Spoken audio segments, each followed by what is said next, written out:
देखिए, विभवमापी के उपयोग इसमें वीडियो में समझने का प्रयास करते हैं। विभवमापी के उपयोग आपके सिलेबस में दो प्रकार के उपयोग हैं। विभवमापी की सहायता से दो सेलों के विद्युत वाहक बलों में तुलना, पहला, और दूसरा एक और है जो विभवमापी की सहायता से किसी प्राथमिक सेल के आंतरिक प्रतिरोध का मान ज्ञात करता है।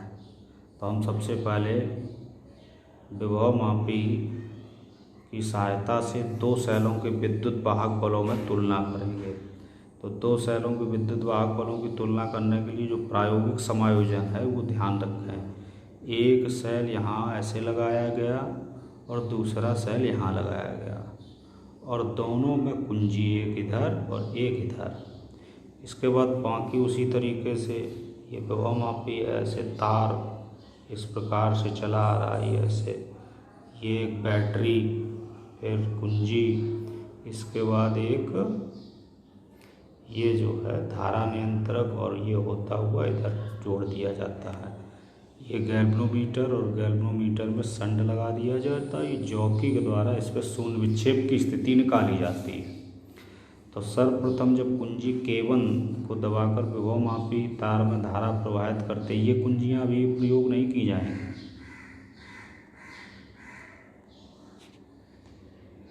अभी ऊपर वाली कुंजी का जो K2 है इसका उपयोग नहीं किया जाएगा, अभी केवल इस कुंजी का उपयोग किया गया, ये खुली रखी जाएंगी।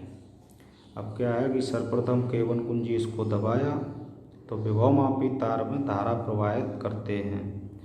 तत्पश्चात कुंजी K2 के द्वारा सेल E1 को परपथ में लगाते हैं। कौन से सेल को? E1 को। तो इस दशा में शून्य विक्षेप की स्थिति यदि A से L1 दूरी पर मिलती है, यहाँ से ये A पॉइंट है, यहाँ से तार में L1 दूरी पर मिलती है, तो E1 बराबर KL1 हो जाएगा। इसके बाद इसी प्रकार क्या करेंगे, एक E1 वाली कुंजी हटा देंगे, E2 को परपथ में लगा देंगे। तो जब E2 को लगा देंगे और शून्य विक्षेप की स्थिति L2 पर अगर मिलती है तो E2 बराबर KL2। विभवमापी तार की विभव प्रवणता K है, इसलिए यहाँ पर E बराबर, चूँकि K बराबर ये सूत्र अभी पीछे पड़ा है, K बराबर E/L। जब सेल धारा नहीं देता है तो K बराबर E/L। K है विभव प्रवणता, नियतांक नहीं है, K क्या है? विभव प्रवणता। तो E2 बराबर KL2। K विभवमापी की विभव प्रवणता, अर्थात इन दोनों समीकरणों को भाग दे देंगे तो E1/E2 बराबर L1/L2। यही विद्युत वाहक बलों की तुलना करने का सूत्र है।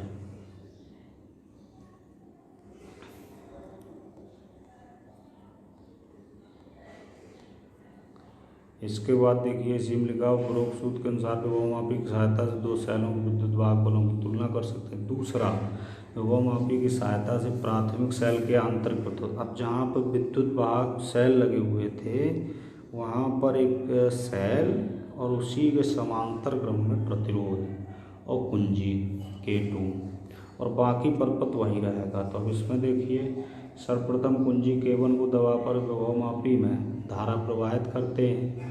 कुंजी K2 को खुला रखेंगे, कुंजी K2 खुला रखेंगे चूँकि प्रतिरोध कोई नहीं लगाएंगे और जॉकी का पाठ्यांक शून्य विक्षेप पर प्राप्त करते हैं।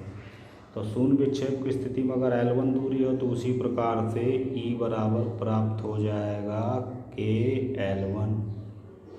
अब प्रतिरोध बॉक्स से कोई उचित प्रतिरोध, जो प्रतिरोध बॉक्स ये लगा हुआ है, इससे कोई रेजिस्टेंस, कोई प्रतिरोध निकाल लेंगे और उसका मान हम R मान लेते हैं। तो अब शून्य विक्षेप की स्थिति अगर L2 मिले तो अब सेल धारा दे रहा है तो सिरों के बीच विभवांतर V हो तो V बराबर हो जाएगा KL2। जब सेल धारा दे तो टर्मिनल विभवांतर और जब सेल धारा न दे तो विद्युत वाहक बल, तो V बराबर KL2। अतः सेल का आंतरिक प्रतिरोध क्या होता है, ये सूत्र पीछे पढ़ चुके हो, R बराबर कैपिटल R इंटू E/V-1, ये सूत्र पढ़ चुके हो।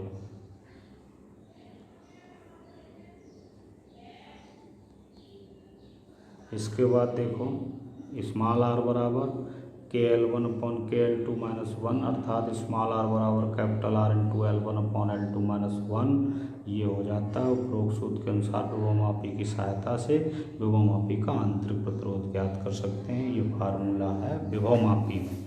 उसमें E1/E2 बराबर L1/L2। आंतरिक प्रतिरोध में स्मॉल आर बराबर capital R into L1/L2-1। L1 पहली स्थिति में शून्य विक्षेप की स्थिति, L2 दूसरी स्थिति में शून्य विक्षेप की स्थिति। अब विभवमापी की वोल्टमीटर पर श्रेष्ठता, ये अगला टॉपिक है। विभवमापी शून्य विक्षेप अर्थात अविक्षेप सिद्धांत पर, जबकि वोल्टमीटर विक्षेप सिद्धांत पर कार्य करता है, इसलिए विभवमापी वोल्टमीटर से अधिक श्रेष्ठ है। यानी जब विभवमापी लगाया जाएगा तो उस समय किसी सेल से किसी प्रकार की कोई धारा नहीं ली जाएगी। गैल्वेनोमीटर में पाठ्यांक शून्य होगा, और जब हम वोल्टमीटर लगाते हैं तो उसमें परपथ में धारा यानी वोल्टमीटर में धारा बहती है, इसलिए विभवमापी जो है श्रेष्ठ माना जाता है।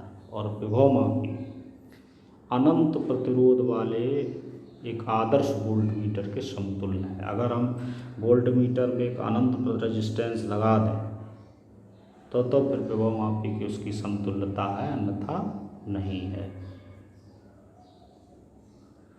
इसी पेज में हम आगे देख लेते हैं वैद्युत सेल के प्रकार हैं। इसमें टॉपिक है कि वैद्युत सेल के प्रकार क्या होते हैं, कितने प्रकार का वैद्युत सेल होता है।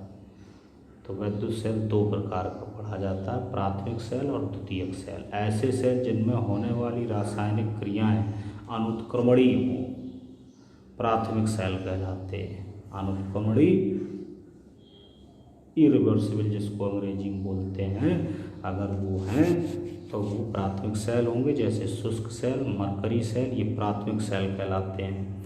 द्वितीयक सेल या संचायक सेल, इसको ध्यान रखें, द्वितीयक सेल और संचायक सेल ऐसे सेल जिनमें होने वाली रासायनिक क्रियाएं उत्क्रमणीय होती हैं, उत्क्रमणीय रिवर्सिबल होती हैं, ऐसे इधर से इधर भी, इधर से इधर भी। तो इनको हम, ये सिंबल होता है उत्क्रमणीय का, तो वो सेल कहलाएंगे द्वितीयक या संचायक सेल।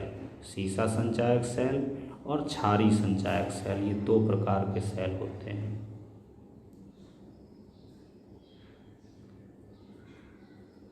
ठीक, इसके बाद जो नेक्स्ट टॉपिक बचेगा वो अगले वीडियो में बता दिया जाएगा।